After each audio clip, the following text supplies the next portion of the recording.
All right, so I'm really pleased to be moderating this next panel. I think we're, like I said from the other panel, blessed to have some of the best minds in this field up on stage. As you guys probably are aware, if you work in the federal marketplace, there's a history of a lot of M&A activity, right?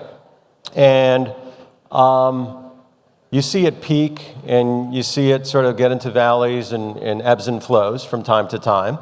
And obviously, as we've talked all this morning, it's a challenging environment, right? So both with respect to M&A, like what are buyers looking for? How should sellers be looking to market themselves? What does the financing world look like around not just M&A, but financing for small businesses? And so it's an interesting, just like what we've talked about this morning, it's an interesting environment because it's a dynamic environment.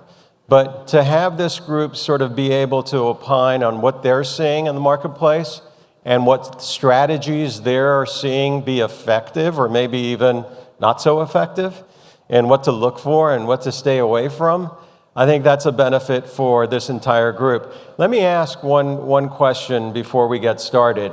And then I would want each of you guys to introduce yourself, maybe a minute or two, just so the audience knows the panels.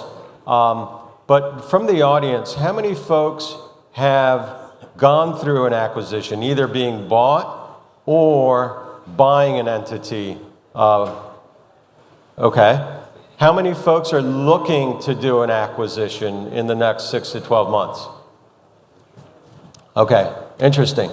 Okay, so I think this is a very timely panel. Obviously, there's a lot of, I don't want to say weird, there's a lot of activity happening in the marketplace, and I think it'll be interesting to get their perspective. As I've said before, we really want audience participation, right? So if you have questions, please raise your hand. I think there's someone with a mic, but we'll make sure we get a mic to you. But why don't we start, Saif, from your end, and then, why don't we start from Sharon, from your end, and then we'll work back this way with quick introductions. Absolutely. My name is Sharon Heaton. I am the CEO of sbLiftOff. sbLiftOff is a national M&A advisory firm, which is just a fancy way of saying we help people buy and sell companies. We've got deep expertise in the GovCon market. That's probably where 90+% of our work is going. So we've got lots of observations about what we've been seeing in the market, certainly since the change of administrations, as well as since the economic climate has changed as well. We're a team of about 9 people. The M&A market really has different component parts. So when somebody talks to you about M&A, and particularly in GovCon, ask if they're talking about 8As, or set-aside companies, or the full and open market, or companies that have set-asides and have gone into the full and open market. There are different answers for different parts of that market. Great. Thank you. Erin Andrew. I am a retired government worker, retired contractor, federal government contractor, and retired commercial banker. And now I work at Turning Rock Partners, and we are a private credit structured equity firm. So we provide non-dilutive capital. So you oftentimes hear PE, majority buyout. We really believe, and we do finance and provide debt to certain PE firms, but we also believe that there should be an alternative for owner-operators, family offices, independent sponsors who potentially want to finance growth through acquisition or just through investment in the company, maybe do a partner buyout, and we provide that via debt or minority preferred structured equity that looks like debt on the balance sheet. So we don't just focus on GovCon. My background is more GovCon, but we work with all industries, work with a lot of banks as well to finance folks for growth. Thank you. Saif? My name is Saif Ahmad. I'm a technology entrepreneur, built and sold multiple businesses. I've been in the shoes of building small businesses, started with 5 people, grew to several thousand. The last exit we had was upwards of $300+ million. So I've kind of seen that whole trajectory of being a small business and growing it big. Was fortunate to be able to do it multiple times, entirely on the commercial and private side. And then I got into GovCon initially through my family office, started investing in a bunch of technology firms in the GovCon space. And then eventually now we've set up a private equity fund called DIF Fund. We invest in a lot of acquisitions and roll-ups of various set-aside as well as commercial businesses into either entity-owned or larger businesses. The thesis obviously is more technology-oriented, and I think we'll touch upon a little bit. Someone very aptly mentioned from that corner yesterday that we were all talking about problems, and so where are the solutions, and how do we pivot, and what do we address? So, love to get into that a little bit, and what's going on in the current environment. And I always say that technology is a gateway drug, and once you've introduced technology into a system, there is no way to take it back. And what Doge has done is obviously disruptive, but it's also created a lot of opportunities for all small businesses to utilize the technology resources available for that on-ramp. So you go to market with your differentiation as opposed to your socioeconomic status. And we'd love to talk about that a little bit. And then one thing that John didn't ask, that how many people want to sell, because we are always interested in that and, what you bring to the table. I feel like when you sell your business or when you're creating an M&A story, it's not just about a financial exit. It's about creating a better outcome by combining two entities together and having a better go-to-market. And in doing that as a private equity, and then what Erin does and what Sharon does with their firms, I think it's a great synergy that we can facilitate some of those outcomes and we can turn these challenging environments into huge upside opportunities. So that's a great question. How many firms or people in the audience are looking to sell their organization? Okay, awesome. So you saw where the buyers were before, right? Just make that connection. Okay, so I have a bunch of questions because I think this is a great panel, but I'm going to ask you to ask questions as well. But if we can get started, because each of you have sort of alluded to this, what are we seeing in the current landscape, right? We've talked about the current landscape as far as acquisition, T4Cs, the challenges, et cetera. When we look at M&A, right, what are we seeing? Are we seeing a slowdown, or are we seeing some activity? In what types of areas are we seeing activity? What are buyers looking for? What are you seeing in your marketplace? And maybe we can start with you again, Sharon. What we're seeing is pretty surprising. We went into December, January thinking that there was going to be a huge flood of government contracting companies in the set-aside market looking to sell because of a new SBA rule that basically made it more challenging to sell small business designation companies to people who didn't qualify for those designations. So there was a sense that there was going to be a rush for the exits. We were working on quite a number of deals, in part because of the rule. And then Doge happens. With Doge, you kind of expect that the market's going to freeze, that people are going to say, well, I have no idea what's going on and whether or not we're going to get hit by Doge. So you'd expect the market to freeze up. In fact, we didn't see the surge of companies because of the SBA rule, and we didn't see the freezing up because of Doge. So much for my predictive abilities, right? What we've seen is that there are different segments to the market, and you really need to be looking at it from those different segments.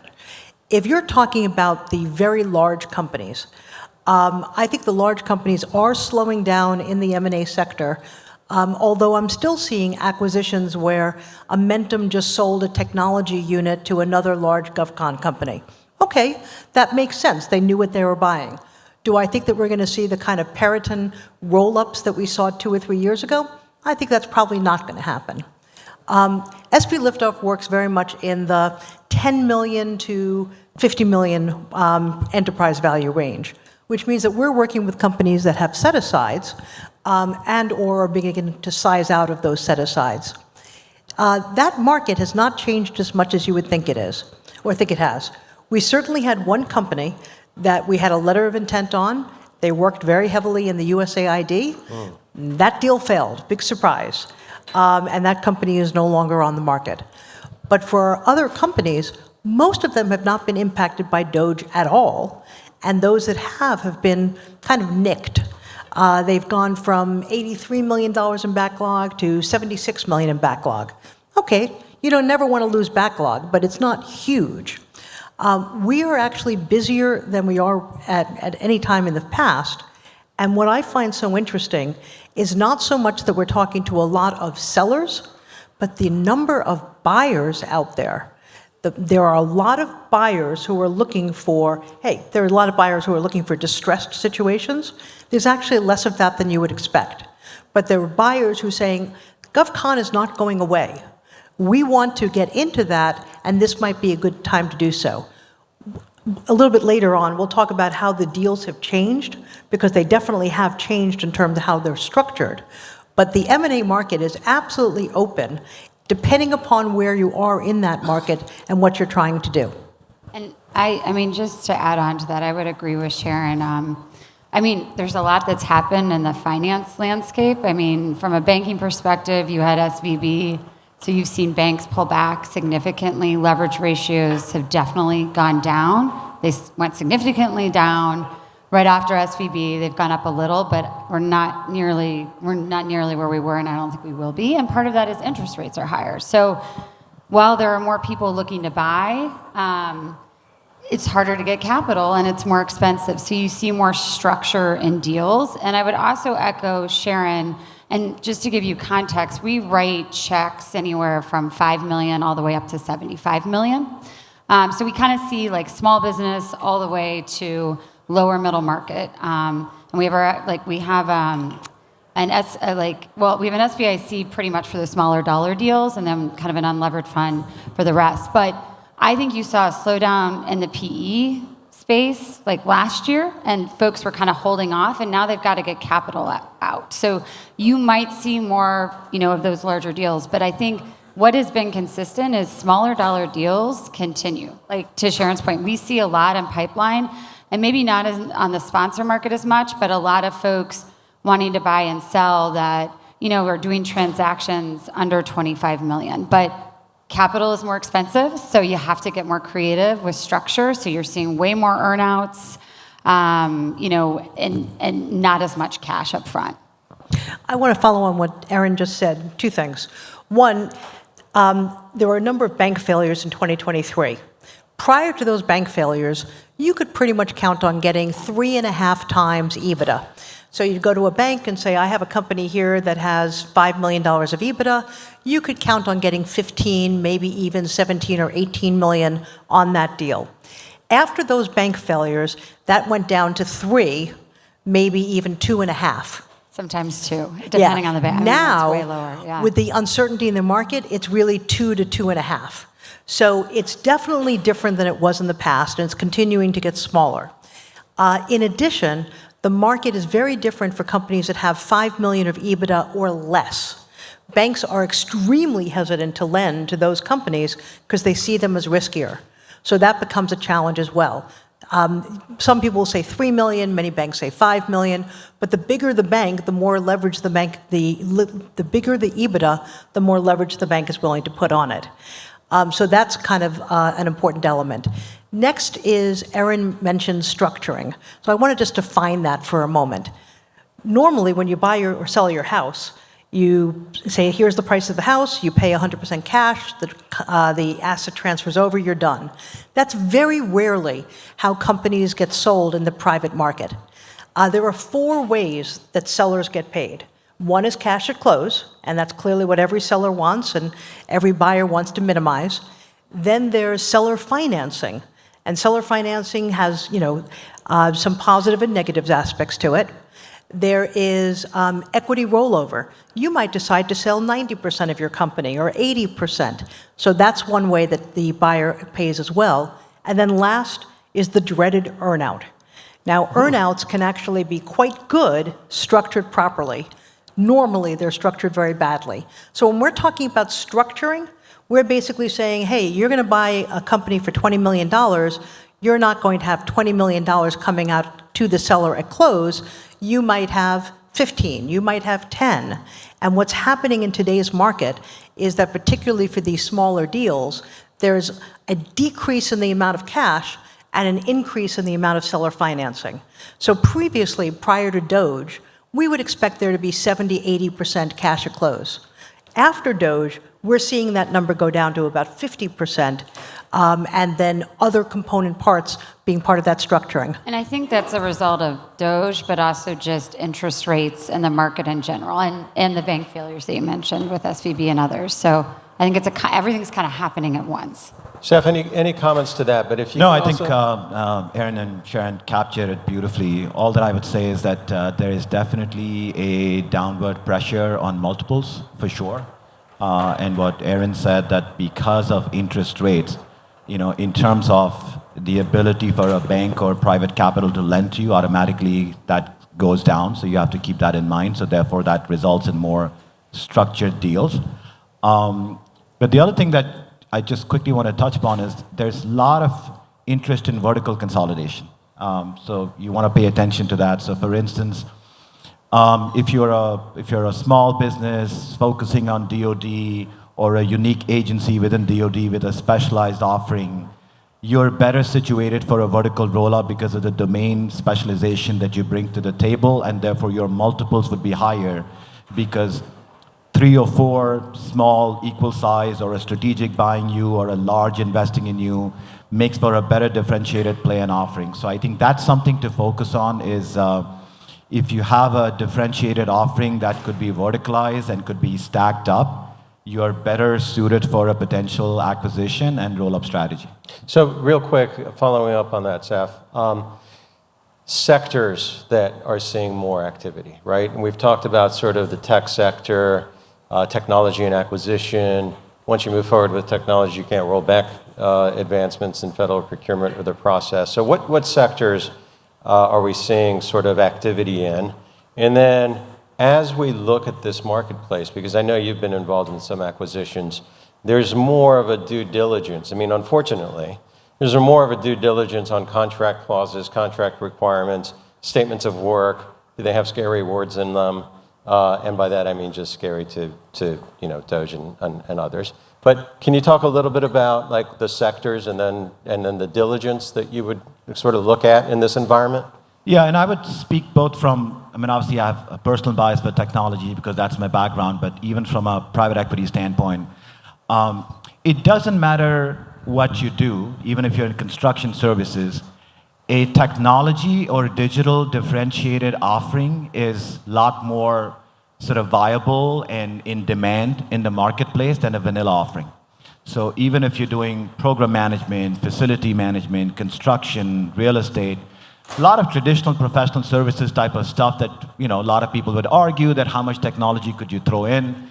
The answer is a lot. So I think there is that sort of general theme that no matter what you do, if it is more technology differentiated, you, A, based on the current procurement environment, have a better chance of selling into the federal government, and B, in terms of a potential buyer, whether it's a strategic or a large business or private equity backed, your multiples automatically go up, right? So one is that technology play. Within technology, I think generally looking at cloud offering, looking at large platforms, SI play, so if you are sort of offering Salesforce, Amazon, Microsoft Cloud type of offering, those obviously are sort of huge in demand, ServiceNow, what have you. And then vertically, I think you just have to read the US government's balance sheet to get the answer, right? Where do they spend the dollars, right? And we spend close to $1 trillion with DoD, about 900 billion and counting, right? And a lot has been said about eventually when everything is said and done, how much does the Doge cuts amount to? And the answer is not a lot, right? And people have said before, the government would still be buying. So I think focus on some of those larger procurement centers is huge. So therefore, there is a lot of interest in the M&A sector, especially for private equity and people from outside. And before I forget, let me quote this. Mark Cuban said something very interesting. In the midst of all the Doge craziness. He said, I want to invest in any small business that is offering differentiated services to the US government, because when all of this madness is done, and when there's so much stuff which is broken, someone will have to come and fix it, right? So the old adage of when there is blood on the street, it's time to buy, always holds true, right? So I think that is in general true, but focusing on sort of the larger procurement center and then looking at a more differentiated technology offering, those are core trends that we are tracking on the private equity side. Sure. I think it's important, again, to understand there's different sectors in GovCon. I think that what Saif just said in terms of the technology side is absolutely true. But there's still going to be facilities management companies. There's somebody who's going to go there and clean the bathrooms and throw out the trash. And I'm not sure that they will have great... You mean the Tesla robot's not going to do that? Not yet. We're worried about Tesla, actually. So there's, as I said, different sectors of this market. Now, it's important to understand that pretty much everything is sellable. It just depends upon the price. So if you're talking about the kind of companies that we were just talking about, if you're in the full and open market, you're going into 7, 8, 9, 12, 14 multiples. I mean, really very desirable kinds of places to be. If you're doing a facilities management firm, you're probably going to be talking about a 3 multiple. What does that mean? Let's say that you've got a company that has 2 million of EBITDA. And if I give you a 3 multiple, then heck, you're now worth $6 million. But if in fact you're worth a 14, now you're worth 28. What's the difference between the company that gets the 2 multiple or the 3 multiple versus the 14 multiple? Well, very much what the kinds of things that he was just saying. That is, if you've got a technology that's stackable, that is scalable, it becomes very desirable. The little bit of a trick is in fact the SBA rule that got passed. Because what was happening is that companies that were small business and were getting small business contracts were being bought by PE firms that were then able to use the same kind of contracts that those firms had. What the SBA rule does is put a stop to that. You can work on the task orders that have been granted, but you're going to have to recompete to get the kinds of vehicles. Again, we're talking about GovCon. So it's very important that you understand that the government does everything. They buy pencils, they clean toilets, they put drones in the air, they do all sorts of wonderful things. What you're doing really will have an impact on what that valuation is, and that's where you've got to be thinking about how do I make money, how do I make sure that I'm getting a viable transaction. So let me, I have a couple of other questions, but let me just see if there's any audience questions yet. Any audience questions? Oh, come on, you have to have some questions. No questions? All right, I have plenty of questions. Erin, I don't know if you had something to add to that discussion, and please add it if you do, but also the question of diligence. Like, when you look at GovCon, what kind of diligence are you guys doing to feel comfortable with the deal, to fund a deal or to fund a GovCon? No, great. And I mean, we generally, I'd say about 75% of what we do is debt. So I really just want to get paid back. Yeah. I'm not looking for like crazy growth. I like people being realistic and being honest about that growth, because we just really need to get paid back with a bit of a return.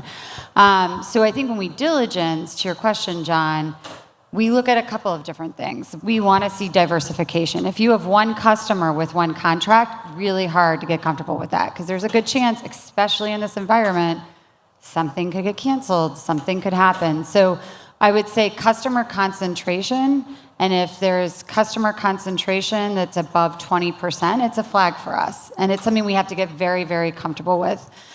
We look at backlog, but even now it's tough with backlog, right? Like, you used to just, I'd get on FPDS or I'm a little old school with that, but like a lot of other platforms, and just, pull the backlog right when I looked at a company, kind of better understand what I was dealing with. Now it's like, it's hard to tell, so you really need to dig into the backlog. And there's not much on the pipeline at this point. So it's hard to tell what's going to happen. And then we generally, when we're financing, we're providing debt, we do like to see equity below us. So we like to see, And I think there are opportunities where people can pull cash from other places should something go wrong, because there's so much unknown now. When you have a deal and it's running so thin, it's really tough to pull cash in, pull cash off the balance sheet, whatever it might be, to fix or to solve or to keep employees if something goes wrong. So you want more of a cushion than I think we were seeing before, because it's harder to get cash when you need it than it was in 2021, for example. So I think those are a couple of things. And really, I mean, it's tough. I think we're looking at a whole host of things, right? Tariffs, we haven't talked about that. I mean, like, we're looking at companies like, what's going to happen? What does this mean? I think everyone's wondering that right now. I think we're kind of on pause. I think in the federal government, I can tell you, like in February, if I brought a deal to my investment committee, it was kind of like, hold up, like we're going to put a pause on this. I do think that, now we're starting to feel somewhat of a shift. And by June, when you have the end of the fiscal year, June to September, I anticipate will be pretty crazy, and we'll have a better understanding of where spending will happen, because you're going to have to spend something. So it's getting comfortable with being conservative with the underwrite, understanding if something goes wrong, what could that be? And then, do we have enough cushion to get paid back at the end of the day? Okay. Any comments, guys, to that? Yeah, I think, again, on the DIF fund side, because we do a lot of sort of structured deals, combination of debt and equity, in addition to everything that Erin said, because we do roll-ups into entity organizations, tribal organizations, etc.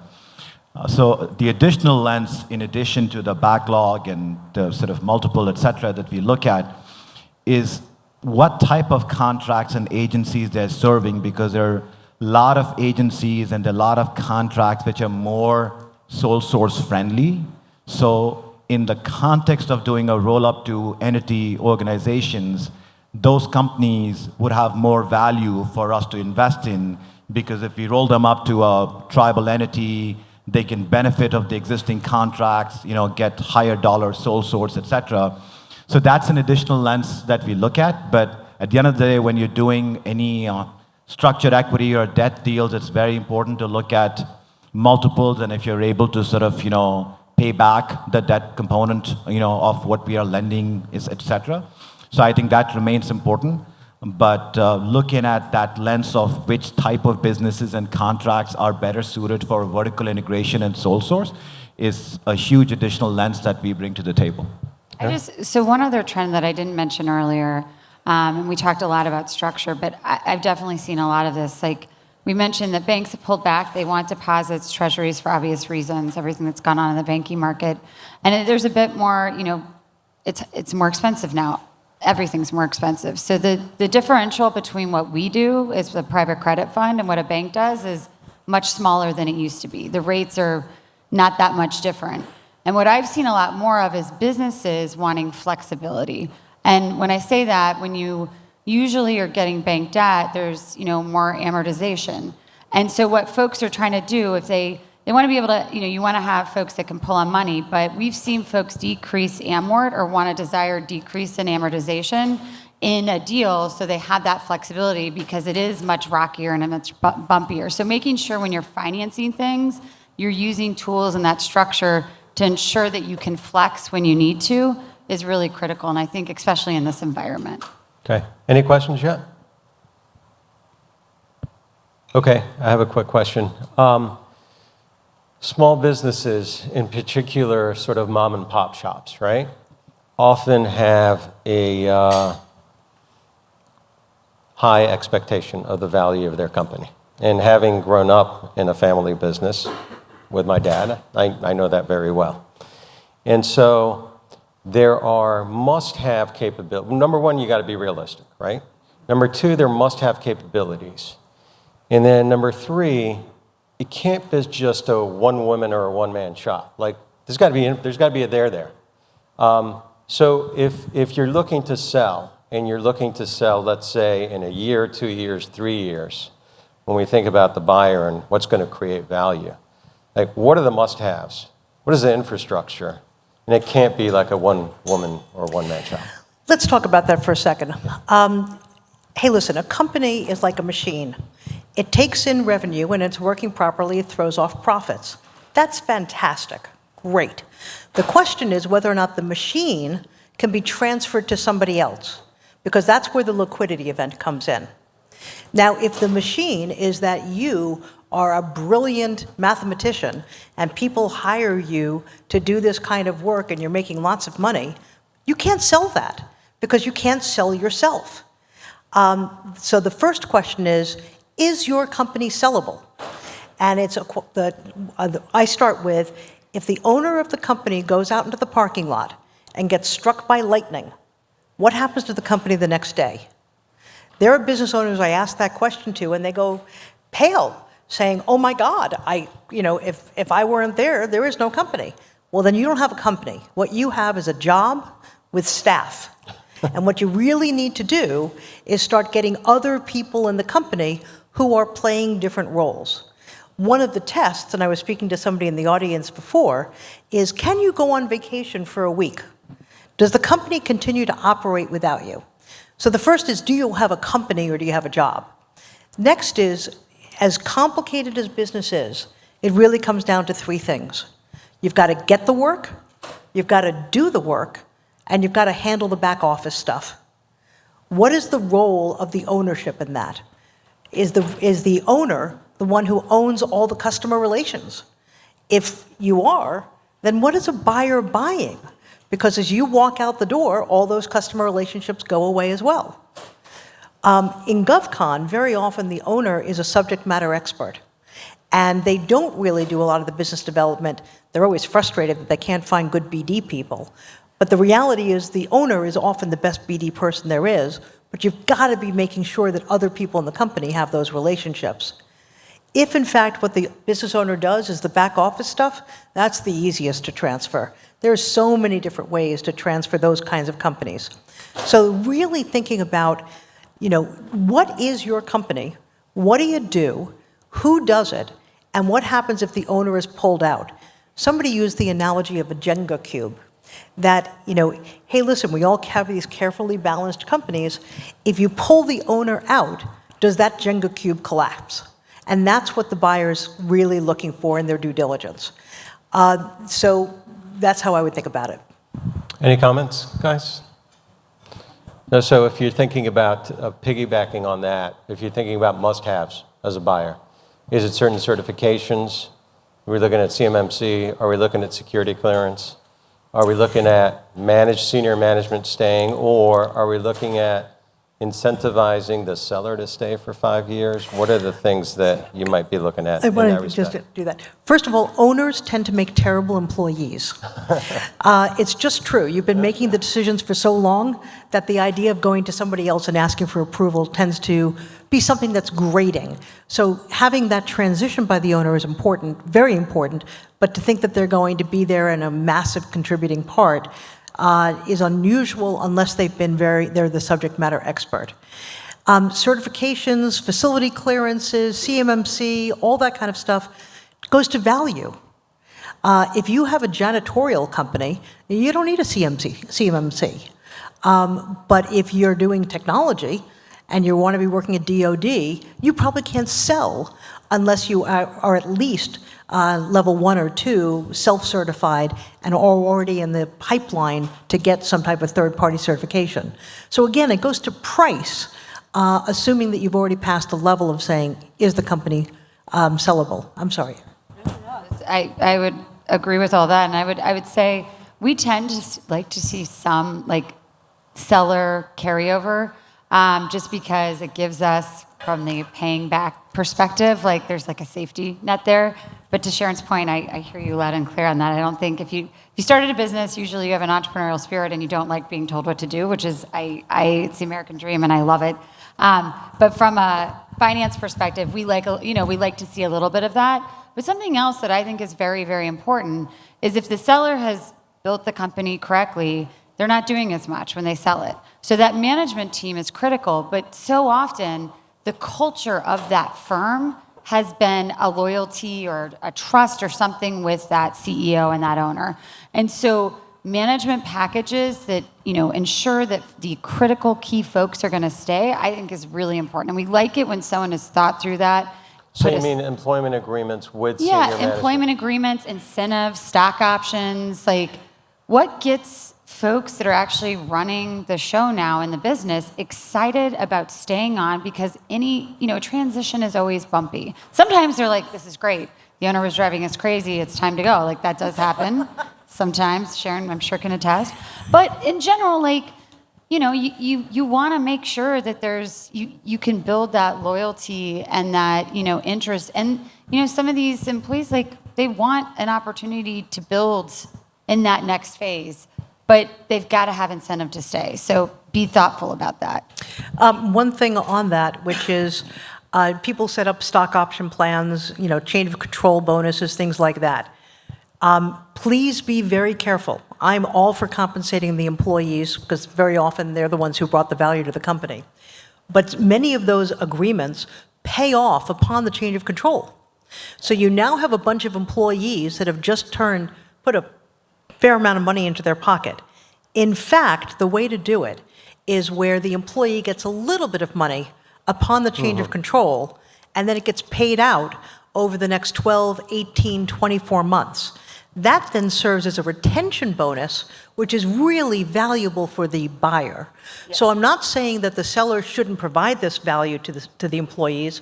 Please do so. I'm totally in favor of that. But do it in a way that's a twofer, that not only you're rewarding your employees, but you're basically giving them a strong incentive to stay at the company for some time period. After some time period, it becomes up to the buyer to be able to encourage those people to stay. But it's far more valuable to you as the seller if you've got an incentive structure that your employees are going to stay for a while after that transaction. Saif, any comments to the only that? thing, going back to a point that you mentioned about valuation, right? And especially small business owners, it's your baby, you've built it from scratch, and you think that it's worth a lot more than it might be. And anyone telling you otherwise, obviously you get defensive or you get offended.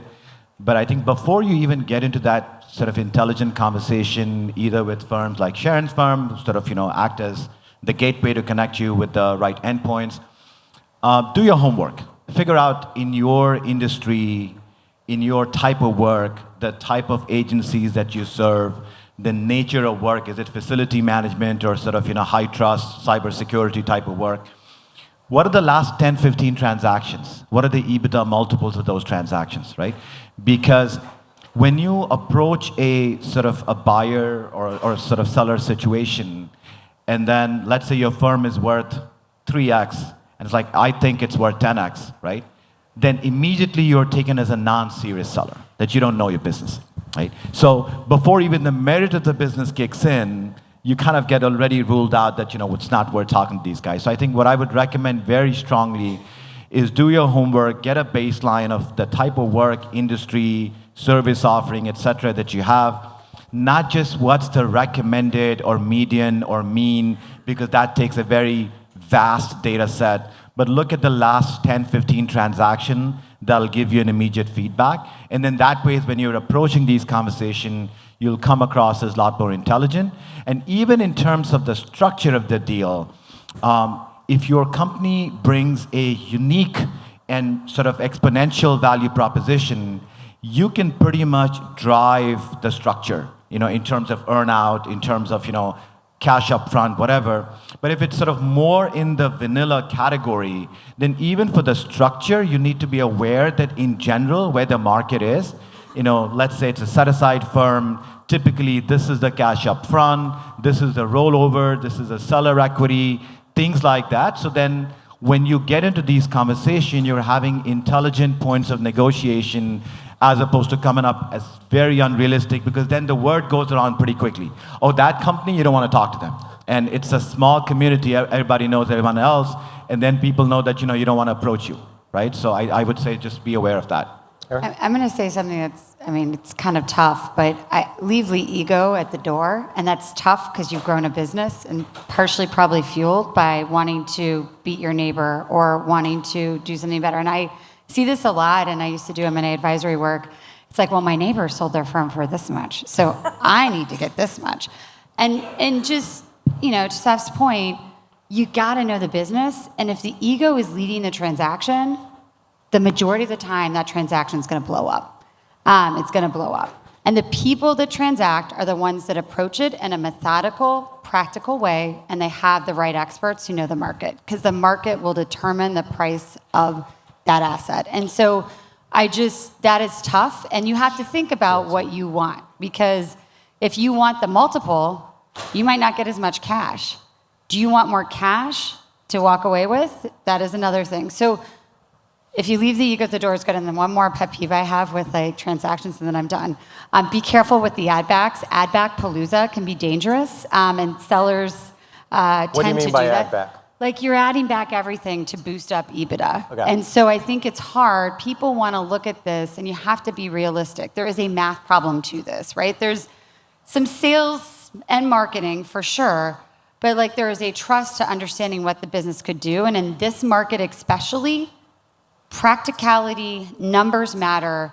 The sales aspect of it is not going to matter quite as much because you got to pay for it. So be careful not to do too many ad backs and boost up EBITDA, because people are going to really dig into that. So I could ask. I cannot help resist Okay. this. But So just we're to almost Erin's out of point, time. I actually had someone come up and make that point that my neighbor and friend sold their business for this much. I got to sell it for more, And that was literally their go-to-market. I'm like, I can't help you with that. And then I had one more person. Maybe a psychologist, maybe not. Yeah, like there are other service providers that could be I helpful held there. back. I wanted to say you need therapy, not me. And another guy showed up in a shiny Maserati and said, dude, you see the car that I drive? You think that's what my business is worth, right? So those are not good go-to valuation tactic.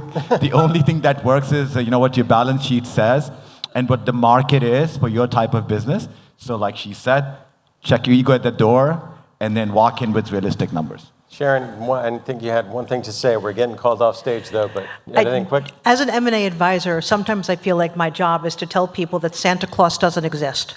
I've yet to meet the business owner that's truly realistic about the value of their company.